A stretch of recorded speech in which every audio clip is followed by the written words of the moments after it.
สบายดีเนาะพวกเขาทีมงานเมนเลยนี่แหละหน้าตาผู้ร่วมชะตากรรมวันนี้สิไปหลวงพระบางเนาะตอนนี้กำลังอยู่ขี่รถสายเหนือซึ่งสภาพกลางโคตรเงียบเลยเป็นเวลา8 โมงสิครึ่งละสิขึ้นรถละซึ่งแบบเจ้าของทริปเนาะนัดไป7 โมงครึ่ง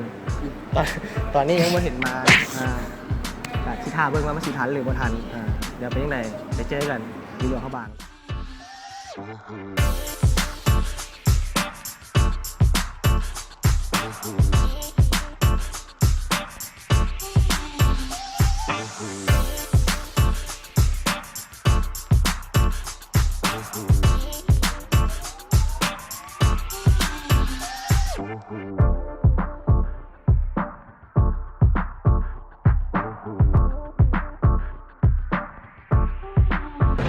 พอแล้วได้นี่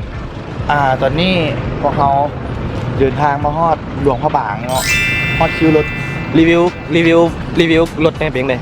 รถสภาพที่ว่าโอเคแหละแล้วก็นุ่มพอประมาณแต่ว่าเป็นเขาเป็นรถอย่างเขานั่งมานี่รถเตียงนอนไม่ละมีแต่รถนอนห้องบรินอนเลยแม่ละแต่ว่าเพิ่นกับโบเบ้ให้ก็เลยได้เงียวแต่กระตุกหน่อยนึงสภาพโดยรวมแต่ตอนนี้กำลังสิเข้าไปที่พักแล้วคิวประมาณ8 โมงยังเนาะคือว่าสิเข้าไปในเมืองแล้วเจอกันในเมือง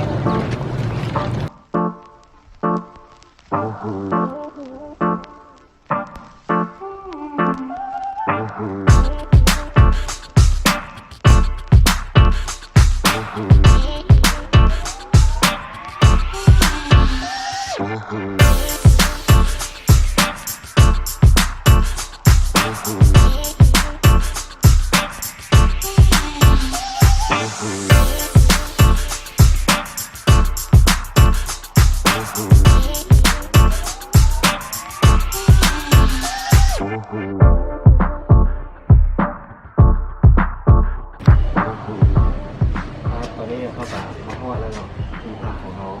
ฮอดประมาณ8 โมงครึ่งสภาพชุดโซมเมื่อยไหลไปได้อาการเมื่อยเล็กน้อยแสบฮอดที่นักแล้วเคยอาหารประมาณ10 นาทีสภาพอากาศสงบเขี้ยวเนาะเขาแบบว่าเป็นทักษะขนาดแล้วก็เงียบเอาผ้าที่ใส่เอาผ้าที่ใส่โอเคใกล้กับอย่างเป็นยังใกล้กับต้องของเลยเดี๋ยวถ่ายวิวไปตอนนี้ของอัดก่อนบ่ไหวบ่ได้นอนเมื่อคืนเพราะแบบ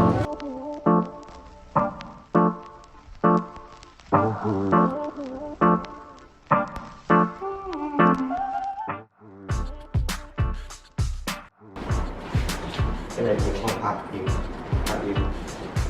โอเคแล้วน้อยต้องหัดเกมนี้เบิร์นแต่ว่าสำหรับ2 คนแบบมีตู้เย็นให้จะเรียกดีตู้เย็นน้อยไม่เห็นไรมินิบาร์มินิบาร์นะพ่อเมื่อเจอกูกล้องแกล้งเนี่ย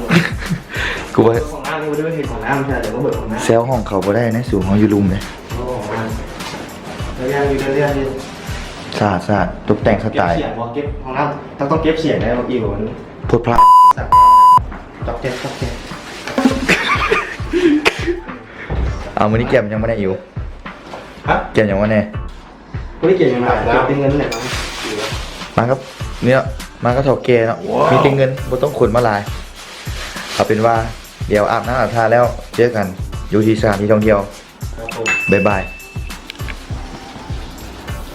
อย่างนี้ครับอันนี้ประมาณอย่างนี้เที่ยวนะเอาสต็อปปุ๊บปิ่นมาตอนนี้หลังจากอาบน้ำแล้วล่ะหายกินก่อนหิวว่าสินอนบ่รับเกี่ยวข้าวแห้งก็ไปหากินก่อนก็ได้กินยังจะกินยังไม่ได้เขาเปียกหมูกรอบโบดได้นี่กินเขาอย่างกะเพราหมูกรอบไงกินยังหายบันกวนยังอย่างหายบันกวนแล้วแต่กรรมมึงไงไปนี่แหละเจ้าของคลิปมาต้าโปรโมทเจอกัน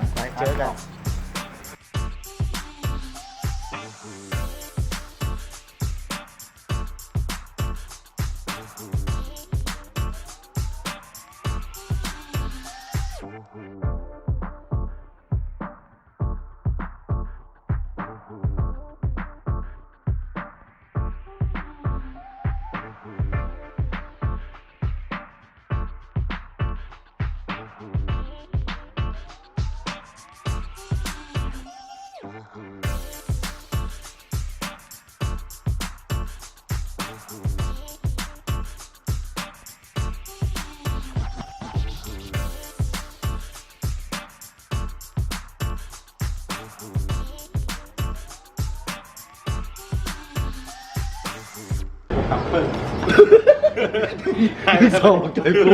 สมมติกล้องมันล้มพับแล้วแม่งตัดกล้องไปแล้วกล้องไปแล้ว ตอนนี้กำลังหาแนวกินอยู่บอกว่าไปข้างหนาว2 ชั่วโมงแล้วอยู่ตรงซ่าละอยู่ตรงซ่าละกำลังหาแนวกินอยู่ อยู่เ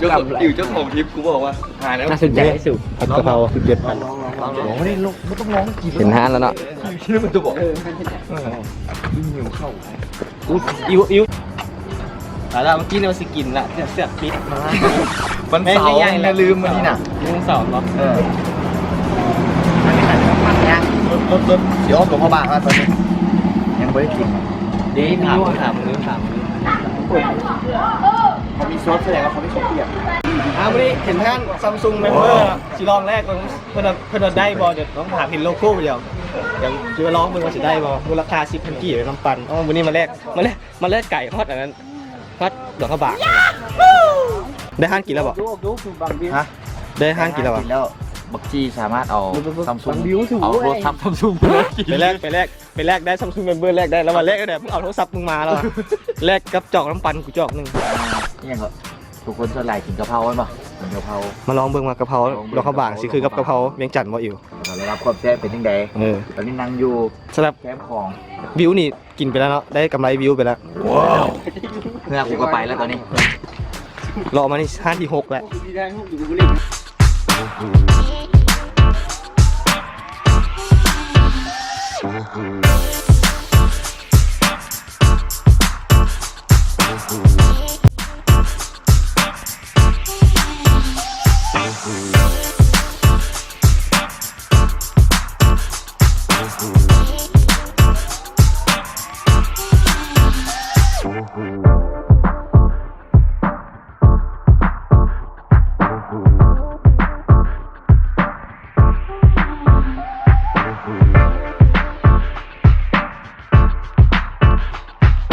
เมื่อกี้คือยังแล้วข้องอย่างมึงเลยน้อยข้อง บัวเลยว่าแล้วคนนะ นี่บอกนี้ ลุงลุมก็นั่งฟังนี่นั่งบนเดียวร้องคือ บุกากินเข้าตัวหนาสาว นั่งฟังเหรอก็เป็นจะไหนแล้วโบแมนหมาอายนะ แบบล้มไม่ไหมแล้วกูจะอายแต่ถ้าล้มไม่ดุนไปแม่งเห็นกระดูกสูงเลยกินโบเบิร์ตกูจับเอาเลยนะกินโบเบิร์ตกูจับมากินเลยนะ เข้ามาในบ้านแล้วเขาบอกอะไร ไม่กินข้าวมาจากบ้านหลังๆอยู่บ้านอุ้มเที่ยวกิน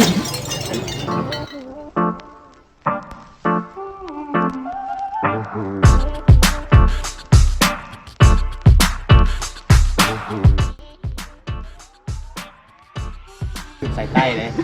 ขึ้นรถใส่ใต้ขึ้นมาดิเนี่ยบอกพี่บ้าว่าไวเว้ย อย่างอีก อันดับ2ก็คือเขาต้องเกี่ยงอย่างม้าลาย เพราะว่าแถวนี้มีห้านอยู่เกี่ยงได้เงินเลย สลิปกูยี่ไปซื้อนี่ ฉันนี่ผมจอยนะผู้บอกนาซานะซื้อของคืนนะฮะ เพราะว่า แบบงานเลยนะ เกมบินนะเกมบินเลยป่ะ งานแบบ นาซาซื้อของคืนงานแบบงานไอ้หลีหล่อเลยขึ้นนะดวงจันทร์เลยนะ เอาแค่บอกฮะ1 ใส่นะใส่แล้วเจ็บเมย์ได้สอนใส่นะทบปันสิ้นเลย แต้ม ทบปันสิ้นแก้ไปเปิด เอาแค่เรื่องคอมมูเรื่องอิสระด้วยตัวนี้เอาแบบมีสาระเนาะเมื่อกี้อย่างเป็นมาฮาคาสิมาโดนเขาบางหนึ่งต้องรักษาที่พักให้ดีเรียกให้ซัวโบแมนเรียกโรงแรมพิษ มันเป็นเรียนครับไม่ได้ โบแมนโบแมนเรียนก็รีเซพชั่นแล้วก็มาเรียกโรงแรมพิษแต่น่ะ ขึ้นไป บางทีบูยูนี่ฟิล์มมันบักกันแหละ มันก็แบบนี้แหละ ต้องเลือกโรงแรมดีๆ2มันเลือกรถที่ดีก่อนเอาที่มีของน้ำเซฟไปก่อนคือข้าพเจ้าเองก็ ก็ได้ยินแหละเสียง แล้วก็อย่างอีกไปที่3เงินเด็ก นั่นเสียง เกี่ยมลายบ่จากร้าน จับล้าน2 2 ล้านอย่างนี้บ้าน ตุ้มเลย โอ้บ่ได้ เดี๋ยวมาเล่าตัดออกไป เกี่ยมแล้วก็แหนมเขาเกี่ยมอย่างอีก เขาสั่งเลยเขามาไม่อีก อันดับ3เรื่องแนวคิวเขาต้องมูห้านไว้ก่อนว่าห้านนั้นอยู่ตั้งอยู่โซนไหนของแจใดบ่แม่นกูแซ่คลิปลงไปแล้วเจ้าของคลิปว่าอุ้ยกูมู้นะเดี๋ยวกูพาไป แล้วก็ย่างมาพวกห้านอ้อมหลวงพ่อบางแล้วดิก็จะได้ห้าน ก็ได้ถ้าเราไม่ได้กินเลยได้สักชั่วโมงผ่านไปชั่วโมงแล้วก็เข้าผมว่าโหก็ซักดูใบคูให้เดินไปเลย แต่ว่ามา อิมพอร์ตมาก มาพอดีกับโลกผีเจอผู้ โมเมนต์ตัวเป็นแฟนแล้วสร้างตัวผลิตภัณฑ์เลย อ๋ออันเดียวเขาเอิ้นเนี่ยขั้นไล่แบบนี้เขาเอิ้นเนี่ย เป็นอย่าง เงียบไป แฮนกล้อง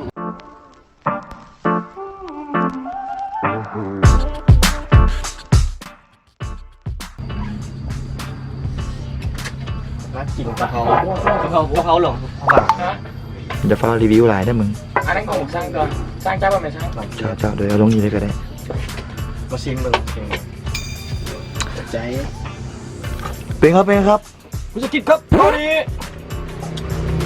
หนังใจได้ กูคือว่าจันคือเท่ากันเบิดมาสู จานง่ายเลยวะ ช่องกันเบิร์ด บูมีจานง่ายจะน่าทำก่อนเลย ไอ้ปลาคุณนก เป็นครับแซ่บ ตัดนี้ ได้อยู่เลยแซ่บแท้ เราอยู่เท่าไหร่ ว้าว อันนี้เป็นของข้าพเจ้าเนาะบอกงูว่ามีกะเพราหมูกรอบก็เลยให้บักจอยสั่งกะเพราหมูก็ต้องได้กินไปเพราะว่าตาย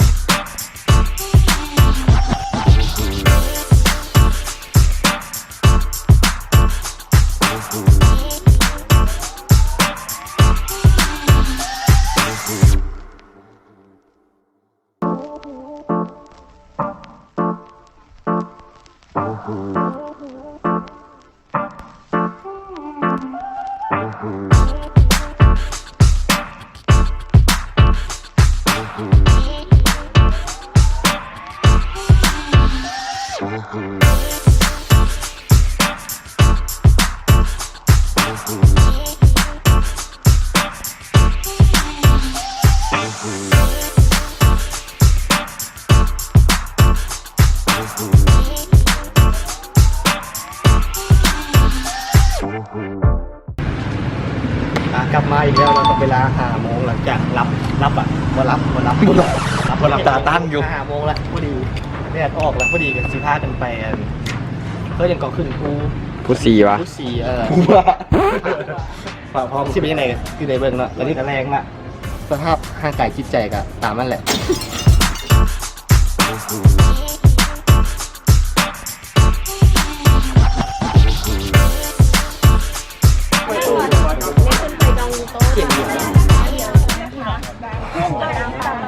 อันนี้รู้สึกว่ายังพันไงเหรอ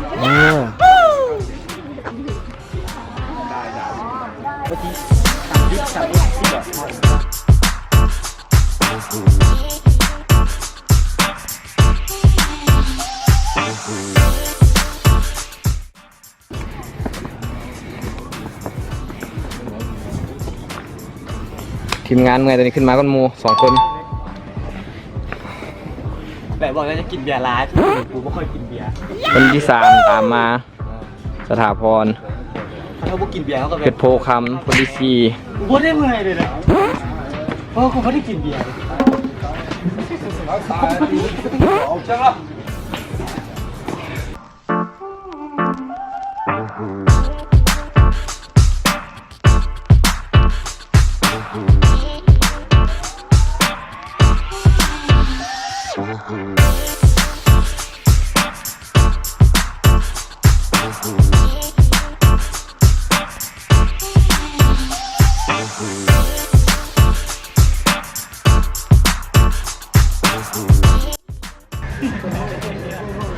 อยากไปลงมาละคนแรกเนี่ย ผ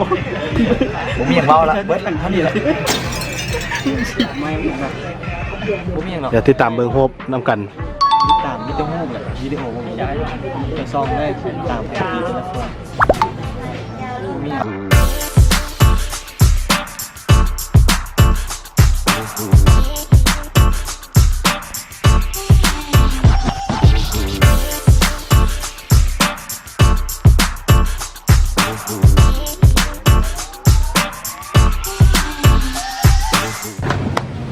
างการนี่กันหลังจากลงมาจาก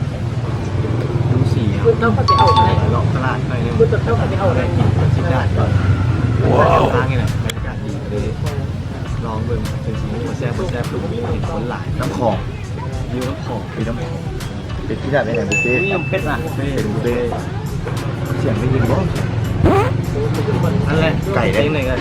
แซ่บหัวแซ่บคือไทยเบิ่ง เดี๋ยวตักอาหารมาเต็มเดี๋ยวให้เบิ่งจัดเต็มมื้อนี้อิ่มซะอิ่มแล้วก็นอนบ่กินเบียร์เจอกันตอนอาหารเต็มโต๊ะ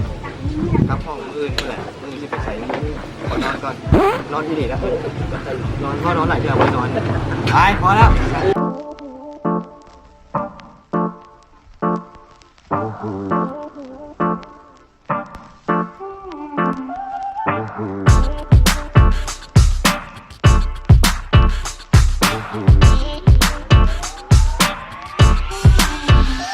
Mm-hmm.